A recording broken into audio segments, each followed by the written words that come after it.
তখন আমাকে শাকিল ভাই ফোন দিয়ে বলল যে তোমাকে ডিরেক্টর রনি ভাই ফোন দিবে দমের জন্য। ঈদের ঘন্টা বাজতে এখনো ঢের বাকি, কিন্তু এর মধ্যেই কি শুরু হয়ে গেছে উৎসবের আমেজ? অন্তত ঢালিউড কুইন পূজা চেরির ক্ষেত্রে তাই মনে হচ্ছে। দর্শকদের জন্য আগাম এক বিশেষ উপহার আর নিমন্ত্রণ নিয়ে হাজির হয়েছেন তিনি।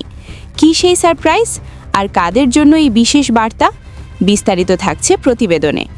দম নিয়ে তো আমি একটা কথাই বলবো, এখনো ঈদের অনেকটা দিন বাকি আছে, তারপরে সবাইকে আগাম ঈদের শুভেচ্ছা উইথ দম।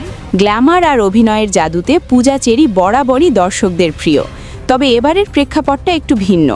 আসন্ন ঈদকে কেন্দ্র করে নিজের মুক্তি প্রতীক্ষিত সিনেমা দম নিয়ে বেশ উচ্ছ্বসিত এই অভিনেত্রী।